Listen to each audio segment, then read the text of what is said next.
पड़ोस में इंडिया में बीजेपी के फॉलोअर्स खुशी से पागल हो रहे हैं। उन्हें लगता है कि उन्होंने दुनिया फतह कर ली है। उन्हें लगता है कि उन्होंने पाकिस्तान और सऊदी अरेबिया की दोस्ती के बीच में, डिफेंस डील के बीच में खंजर खोप दिया है। उन्हें लगता है कि उन्होंने उम्मा की ताकत को तोड़ दिया है। ये बातें मैं अपनी तरफ से नहीं कर रहा, ये वो कमेंट्स हैं जो आपको सोशल मीडिया पे पिछले 2 दिनों के अंदर देखने को मिले हैं। पर सवाल ये है कि ऐसा हुआ क्या है।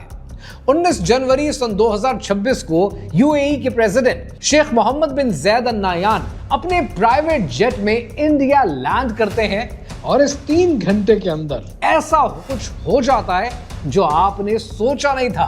$200 बिलियन के ट्रेड टारगेट्स, $3 बिलियन की एलएनजी डील, डिफेंस पार्टनरशिप के एग्रीमेंट, न्यूक्लियर टेक्नोलॉजी का कॉर्पोरेशन, स्पेस प्रोग्राम की पार्टनरशिप और बहुत कुछ। और सबसे इंटरेस्टिंग बात कि मोदी ने खुद एयरपोर्ट पर जाकर एमबीजी को रिसीव किया है। हेड ऑफ द स्टेट के लिए इतना बड़ा जेस्चर कि बहुत रेयर है। लेकिन सवाल यह है कि इतना जल्दी क्यों? क्योंकि आज से सिर्फ 4 महीने पहले सितंबर 2025 में पाकिस्तान और सऊदी अरेबिया ने SMDA साइन किया है, strategic mutual defence agreement. NATO article 5 जैसी लैंग्वेज के एक पर हमला दूसरे पर हमला माना जाएगा। और सिर्फ हफ्ता पहले पाकिस्तान, सऊदी अरेबिया और टर्की ने ट्राइलेटरल डिफेंस डील अनाउंस की है। तो आज बात करते हैं कि ये सब कुछ इतना तेजी से क्यों हो रहा है। यूएई ने इंडिया से डील क्यों की, जबकि यूएई खुद ब्रिक्स का मेंबर है और इंडिया जो ब्रिक्स को 2026 में चेयर कर रहा है वो खुद नेवल एक्सरसाइज से भाग रहा है। सऊदी अरेबिया और यूएई के बीच में उनकी दोस्ती में दरार क्यों आ रही है और इस सब का Pakistan Saudi Arabia defence deal के साथ क्या लेना देना है? क्या वाकई उम्मा की पावर में और उम्मा की ताकत में खंजर खोपा जा रहा है? कहानी क्या है, आइए समझते हैं।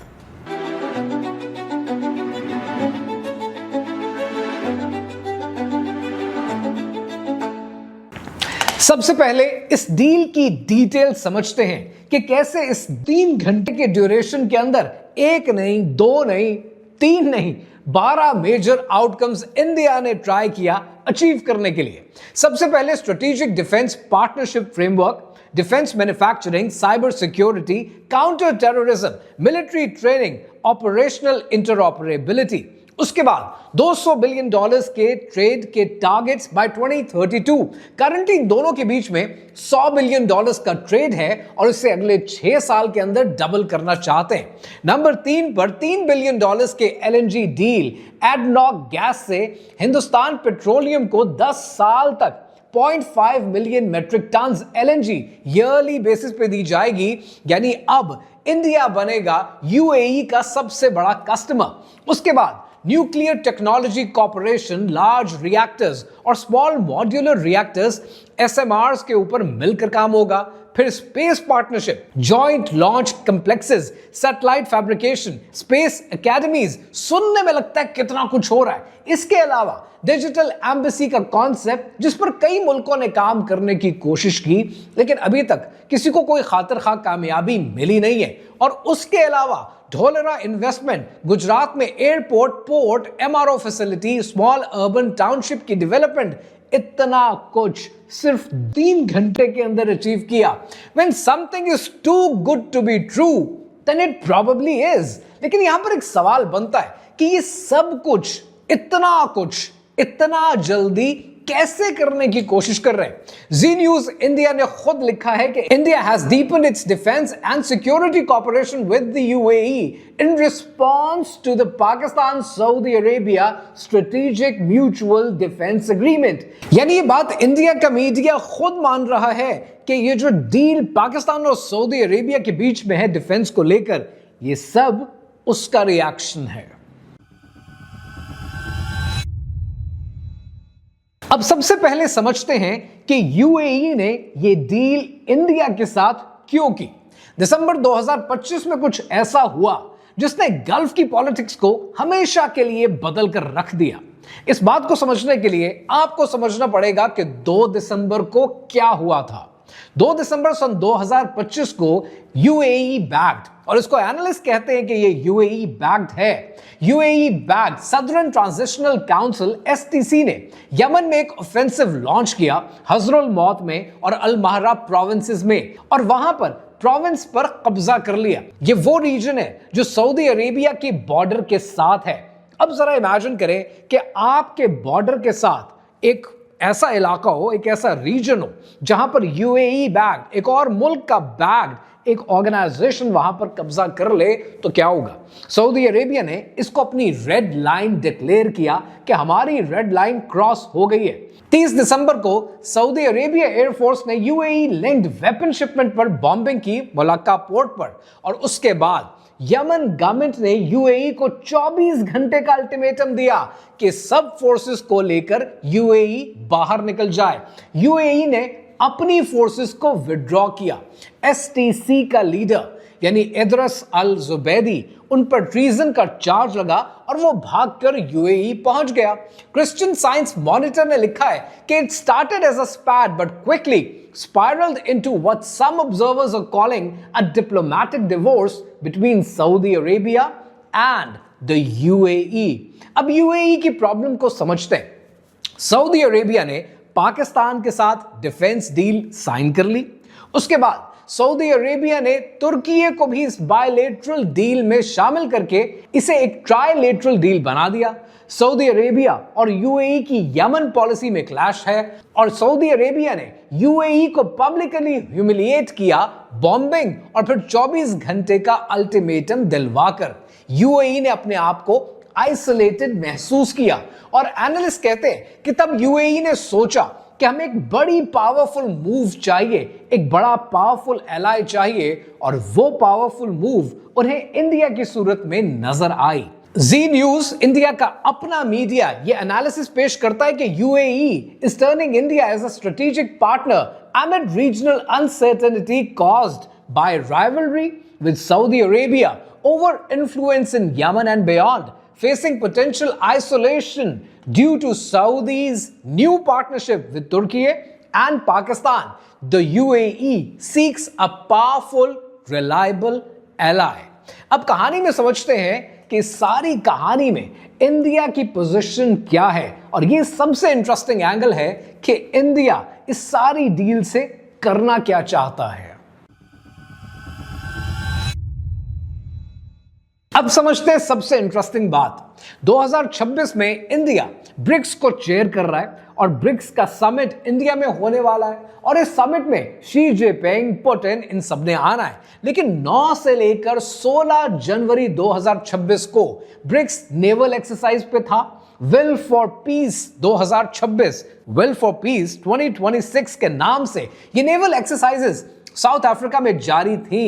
लेकिन इन एक्सरसाइजेस में सब नजर आए, एक मुल्क नजर नहीं आया। इस एक्सरसाइज में किस किस ने पार्टिसिपेट किया, पहले वो समझते हैं। इस एक्सरसाइज में चाइना था as a leader of the exercise. Guided missile destroyer भेजे चाइना ने, रशिया ने कॉर्वेट भेजा, ईरान ने अपना डिस्ट्रॉयर भेजा, यूएई ने भी कॉर्वेट भेजा, बिल्कुल यूएई ने भी पार्टिसिपेट किया। साउथ अफ्रीका ने फ्रिगेट भेजा, और एज ऑब्जर्वर्स ब्राजील मौजूद था, इजिप्ट मौजूद था, इंडोनेशिया मौजूद था, यहां तक कि इथियोपिया भी मौजूद था। लेकिन ब्रिक्स का 2026 का चेयर इंडिया कहां था इस सब में? ऑब्जर्वर तक नहीं बना, और इंडिया ने अपना मिशन नहीं भेजा। अल जजीरा ने लिखा है, for new Delhi opting out of the drills is about balancing ties with the United States. Sunday Guardian का एनालिसिस है कि India made a considerable political decision not to participate to avoid being drawn into a military configuration that increasingly features countries locked in confrontation with the United States. देखिए भाई, बात है बड़ी simple. BRICS का मतलब क्या है? ब्रिक्स का मतलब है वेस्टर्न डोमिनेंस के अगेंस्ट एक प्लेटफॉर्म बनाना। ब्रिक्स का मतलब है डॉलर की हेजमनी को तोड़ना, आईएमएफ और वर्ल्ड बैंक का अल्टरनेटिव पेश करना। और जब ब्रिक्स के सारे मेंबर इकट्ठे होते हैं, एक्सरसाइज करते हैं, एक साथ होते हैं, लेकिन ब्रिक्स का चेयर वो अमेरिका की खुशनुदी हासिल करने की कोशिश कर रहा होता है, तो आपको कुछ गेम समझ में आने लगती है। आपको यह पता चलता है कि यूएई ने ब्रिक्स में नेवल एक्सरसाइज में पार्टिसिपेट भी किया, कॉर्वेट भी भेजा, और 3 दिन के बाद यूएई ने इंडिया से डिफेंस डील भी साइन कर ली। यानी यूएई ब्रिक्स के साथ भी है, इंडिया के साथ भी है, I2U2 जो कि अमेरिका इजराइल वाला ग्रुप है उसमें भी है, लेकिन इंडिया अब सिर्फ अमेरिका के कैंप में है। यानी इंडिया ने सिर्फ डिवोर्स ईरान को नहीं दिए, इंडिया ने डिवोर्स रशिया को भी दिए। बिल्कुल उसी तरह जैसे इंडिया ने दोस्ती की बांग्लादेश से और उनको छोड़ दिया, दोस्ती की श्रीलंका से उनको छोड़ दिया, दोस्ती की नेपाल से उनको छोड़ दिया, दोस्ती की रशिया से उनको छोड़ दिया, दोस्ती की ईरान से उनको छोड़ दिया, और अब दोस्ती करने चले हैं ये यूएई के साथ। अब जरा अपनी बात करते हैं, पाकिस्तान की बात करते हैं, और बात करते हैं पाकिस्तान सऊदी एसएनडीए की, जो कि सितंबर 2025 में साइन हुआ।